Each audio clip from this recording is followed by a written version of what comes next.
کیا کبھی آپ نے سوچا ہے کہ مرنے کے بعد دوبارہ زندہ کیسے کیا جائے گا؟ کیا مردہ پستی دوبارہ آباد ہو سکتی ہے؟ کیا ایک انسان واقعی 100 سال تک سو سکتا ہے؟ اور کیا ایک گدھا بالکل کھانے پینے کے بغیر 100 سال بعد زندہ ہو سکتا ہے؟ بسم اللہ الرحمن الرحیم۔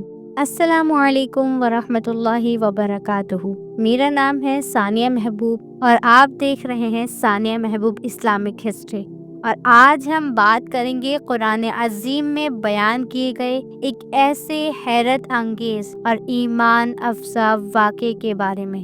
لیکن پہلے آپ سے ایک درخواست ہے، اگر آپ پہلی بار ہمارے چینل پر آئے ہیں تو ویڈیو کو لائک کریں، چینل کو سبسکرائب کریں اور بیل آئیکن دبانا نہ بھولیں تاکہ ہماری ہر اسلامی ویڈیو آپ تک وقت پر پہنچ سکے۔ آج ہم ایک ایسے نبی کا واقعہ پڑھنے والے ہیں جن کا ذکر قرآن میں آتا ہے، جنہوں نے ایک ایسا سوال کیا جس کی بنا پر اللہ تعالیٰ نے انہیں ایک عظیم نشانی دکھائی۔ جی ہاں، یہ واقعہ ہے حضرت عزیر علیہ السلام اور ان کے گدھے کا، اور یہ واقعہ قرآن نے سورۃ البقرہ آیت نمبر 259 میں بیان فرمایا ہے۔ ایک زمانہ تھا کہ ایک نیک اور بزرگ شخص اپنی سواری پر کہیں سفر کر رہے تھے، اور روایتوں میں آتا ہے کہ یہ شخص حضرت عزیر علیہ السلام تھے۔ وہ ایک لمبے سفر کے دوران ایک ایسی بستی کے قریب پہنچے جو پہلے کبھی آباد تھی۔ لوگ رہتے تھے، گھر تھے، کھیت تھے، مگر اب وہ بستی مکمل طور پر ویران ہو چکی تھی۔ گھر گر چکے تھے، دیواروں کے صرف ٹکڑے باقی رہ گئے تھے اور دروازے ٹوٹ گئے تھے۔ کہیں کوئی انسان دکھائی نہیں دیتا تھا، سناٹا چھایا ہوا تھا۔ دور دور تک کوئی کھیت ہرا نہیں تھا، ہر طرف سناٹا اور ویرانی تھی۔ حضرت عزیر علیہ السلام اپنی سواری کے ساتھ اس مقام پر رکے۔ وہ ایک لمحے کے لیے اس بستی کے ویران دروازے اور ٹوٹی ہوئی چھتوں کو دیکھتے رہے۔ سامنے ایک برباد شہر کی تصویر تھی۔ کبھی یہاں زندگی ہوتی ہوگی، مگر اب صرف خاموشی تھی۔ انہوں نے کچھ دیر اس منظر کو دیکھا، لوگوں کی یادوں کے بغیر خالی پڑے گھروں کو ایسے دیکھ رہے تھے جیسے یہاں صدیوں سے کوئی نہ ہو۔ وہ ایک سایہ دار جگہ بیٹھ گئے، وہاں ان کے پاس تھوڑا سا کھانا بھی تھا۔ روایتوں میں آتا ہے کہ انہوں نے کھانا نکالا، کچھ کھایا، کچھ بچ گیا۔ پھل اور کھانا اسی جگہ رکھا رہا۔ وہ تھکے ہوئے تھے، بستی سنسان تھی، تو وہ آرام کرنے لگے۔ تھوڑی ہی دیر میں نیند ان پر غالب آ گئی، پھر وہ سو گئے۔ لیکن یہ سوچا نہ تھا کہ یہ نیند 1 ساعت، 1 رات یا چند گھنٹے والی نہیں ہے۔ اللہ نے انہیں 100 سال تک اسی جگہ روک دیا، مگر انہیں کچھ محسوس نہ ہوا۔ ان کا جسم اسی طرح رہا جیسے ابھی ابھی سوئے ہوں۔ دن گزرے، سال گزرے، نسلیں بدل گئیں، موسم بدلتے رہے، مگر حضرت عزیر علیہ السلام اسی حالت میں رہے، سوئے رہے جیسے وقت رکا ہوا ہو۔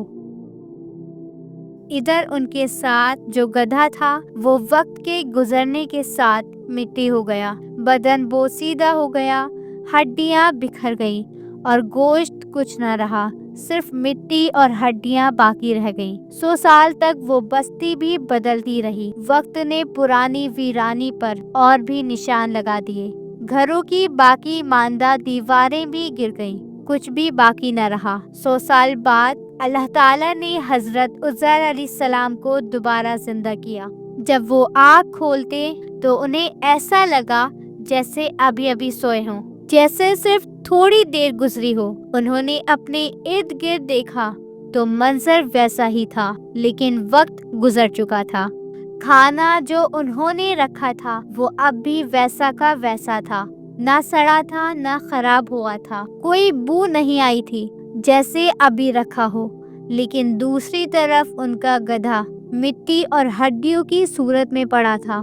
پھر ان کے سامنے ہی وہ منظر شروع ہوا کہ ان کے گدھے کی بکھری ہڈیاں جمع ہونے لگی، ہڈیوں پر گوشت آنے لگا، جسم مکمل ہو گیا، اور آہستہ آہستہ وہی گدھا جو کبھی مٹی ہو گیا تھا اب دوبارہ زندہ کھڑا ہو گیا۔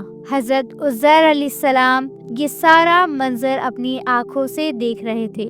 وقت ان کے لیے لمحوں کی طرح گزرا تھا، مگر حقیقت میں 100 سال بیت چکے تھے۔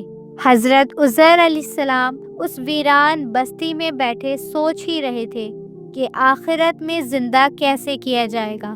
اسی دوران اللہ تعالیٰ نے ان کو موت دے دی، اور یہ موت صرف چند گھنٹوں یا چند دن کی نہیں تھی، بلکہ پورے 100 سال تک آپ وہیں رہے۔ نہ آپ کو احساس ہوا، نہ وقت کا گزرنا محسوس ہوا، کیونکہ انسان کے لیے موت کے بعد وقت کا احساس ختم ہو جاتا ہے۔ پھر اللہ تعالیٰ نے انہیں دوبارہ زندہ فرمایا، اور جیسے ہی وہ زندہ ہوئے تو ان سے سوال کیا گیا، تم یہاں کتنے وقت ٹھہرے ہو؟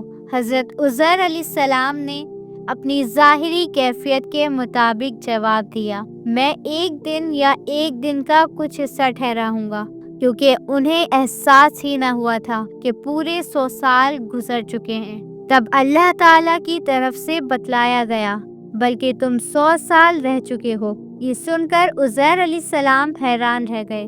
اللہ تعالیٰ نے فرمایا، اپنے کھانے اور پینے کی چیزوں کو دیکھو، وہ 100 سال میں بھی خراب نہیں ہوئی۔ یعنی اللہ کے نبی علیہ السلام کھانا لے کر گئے تھے، 100 سال موت کی حالت میں رہے، پھر بھی کھانا ویسا ہی تھا۔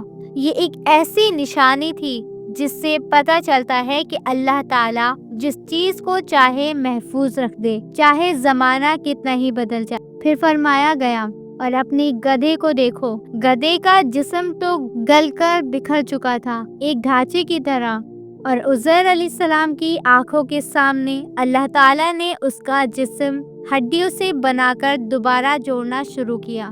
گویا عزیر علیہ السلام دیکھ رہے تھے کہ کیسے ایک ایک ہڈی اپنی جگہ واپس آ رہی تھی، اور آخر میں گدھا زندہ ہو گیا۔ جب حضرت عزیر علیہ السلام نے یہ پورا منظر دیکھا تو انہوں نے فوراً کہا، مجھے یقین ہو گیا کہ اللہ تعالیٰ ہر چیز پر قادر ہے۔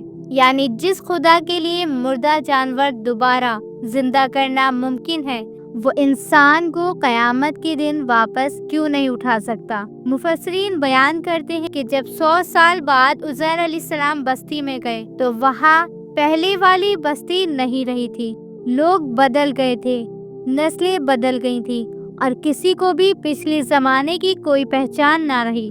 تو اس واقعے میں ہمیں پتہ چلا کہ اللہ مردہ کو زندہ کرتا ہے۔ جسم دوبارہ بنانا اللہ کے لیے مشکل نہیں، وقت اور مدت اللہ کے اختیار میں ہے، اور موت کے بعد زندگی ممکن ہے۔ قیامت میں زندہ ہونا بالکل حقیقت ہے۔ تو یہ واقعہ ہمیں یہ سبق دیتا ہے کہ موت کوئی اختتام نہیں، بلکہ اگلی زندگی کی شروعات ہے۔ جس خدا نے عزیر علیہ السلام کو 100 سال بعد دوبارہ زندہ کیا اور ایک گدھے کی ہڈیاں جوڑ کر اسے دوبارہ زندگی دی، وہی خدا قیامت کے دن ہم سب کو زندہ کرے گا۔ اور یہ واقعہ سوائے اس حصے کے جو قرآن نے بیان کیا کسی اضافی تفصیل کا محتاج نہیں۔ قرآن خود سب سے بڑی دلیل ہے۔ اگر آپ نے آج کچھ سیکھا ہو تو ویڈیو کو لائک کریں، چینل کو سبسکرائب کریں، اور کمنٹ میں لکھیں ماشاءاللہ، تاکہ ہمیں بھی حوصلہ ملے کہ ہم ایسی مزید اسلامی ویڈیو بناتے رہیں۔ جزاک اللہ خیر۔ السلام علیکم۔